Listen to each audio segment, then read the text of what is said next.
YCP నేత మాజీ MP Nandigam Suresh కు జూన్ 2 వరకు రిమాండ్ విధించింది మంగళగిరి కోర్టు. దీంతో కోర్టు నుండి గుంటూరు జిల్లాకు నందిగం సురేష్ ను తరలిస్తున్నారు పోలీసులు. తొలుత మంగళగిరి ప్రభుత్వ ఆసుపత్రిలో వైద్య పరీక్షలు నిర్వహించారు. తర్వాత నందిగం సురేష్ ను కోర్టుకు తరలించారు. టీడీపీ కార్యకర్త ఇసుకపల్లి రాజుపై దాడి ఘటనలో నందిగం సురేష్ పై కేసు నమోదు చేశారు పోలీసులు.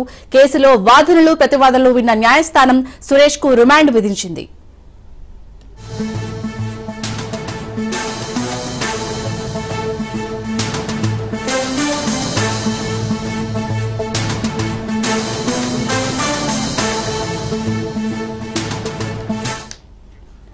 వైసీపీ నేత మాజీ ఎంపీ నందిగం సురేష్ కు జూన్ 2 వరకు రిమాండ్ విధించింది మంగళగిరి కోర్టు. దీంతో కోర్టు నుండి గుంటూరు జిల్లాకు నందిగం సురేష్ ను తరలిస్తున్నారు పోలీసులు.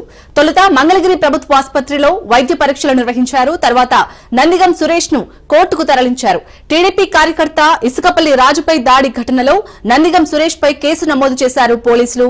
కేసులో వాదనలు ప్రతివాదనలు విన్న న్యాయస్థానం సురేష్ కు రిమాండ్ విధించింది.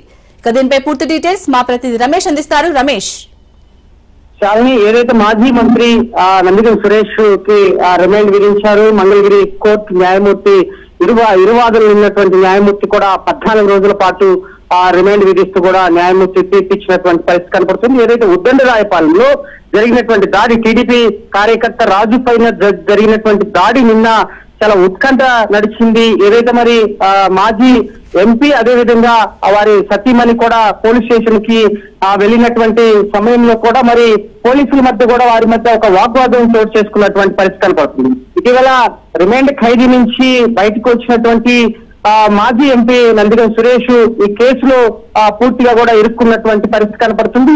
ఈ నేపథ్యంలోనే అటు పోలీసులు కూడా చాలా ఛాలెంజింగ్ గా తీసుకున్నారు. కొద్ది సమయంలోనే ఆయన అరెస్ట్ చేశారు. అదేవిధంగా ఈ రోజు ఉదయం వరకు కూడా ఆయన్ని ఆ పోలీస్ స్టేషన్ లోనే ఉంచినటువంటి నేపథ్యంలో కూడా ఉదయం వైద్య పరీక్షల అనంతరం కూడా న్యాయమూర్తి ముందు హాజరుపరిచారు. ఏదైతే మరి అంటే నందిగం సురేష్ బాబు కూడా రాజు పైన ఫిర్యాదు చేశారు.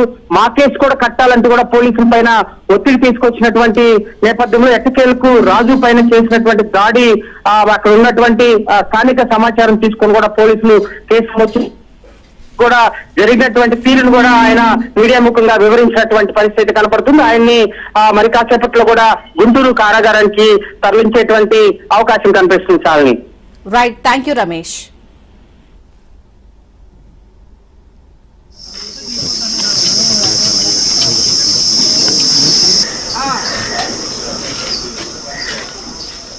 అన్న వాడు